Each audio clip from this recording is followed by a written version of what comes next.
लग्न ही एक गंभीर सामाजिक समस्या बनली आहे. आज मितीला लाखो तरुण लग्नाच्या उंबरठ्यावर असून अनेकांची वय उलटून गेली आहे. मुलींची स्थळे दाखवतो म्हणून अनेक बोगस वधूवर सूचक मंडळे आणि एजंट या तरुणांना आणि त्यांच्या कुटुंबियांना राजरोस फसवत आहेत.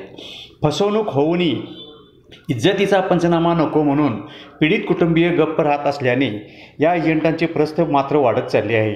याचा बंदोबस्त करावा या मागणीसाठी येत्या मंगळवारी जिल्हाधिकारी व पोलीस अधीक्षक यांची भेट घेऊन त्यांना निवेदन दिले जाणार असल्याची माहिती मनसेचे शहर संघटक सुनील सामंत आणि विभाग अध्यक्ष सचिन साळुंके यांनी पत्रकार परिषदेत दिली.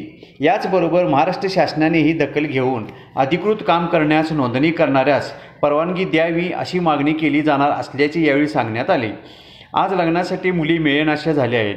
त्यातच मुली आणि त्यांचे पालक यांच्या अपेक्षा वाढल्याचेही दिसून येत आहे.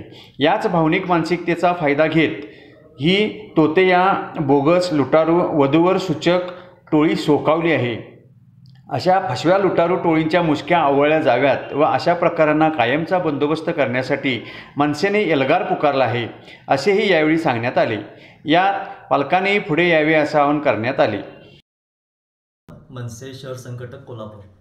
आज अनेक दिवसांपासून आमच्याकडे तक्रारी येत आहेत की फसवे आणि बोगस वधूवर सूचकांमुळे आमची फसवणूक होत आहे आणि बऱ्याच ठिकाणी फसव्या टोळ्या निर्माण झालेल्या आहेत. लोकांची लूट होते.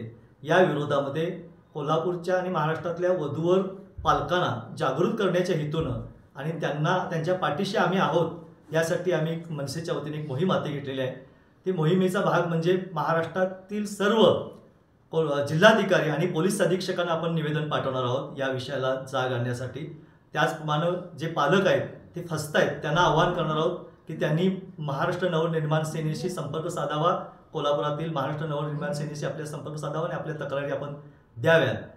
त्याचप्रमाणे त्याचाच एक भाग म्हणून मंगळवारी आम्ही येत्या मंगळवारी पोलीस अधीक्षक आणि जिल्हाधिकारी कोल्हापूर जिल्हाधिकारी आणि मनसे पोलीस अधीक्षकांना निवेदन देणार आहोत आणि या विषयाला वाचा फोडवायला सुरुवात करणार आहोत.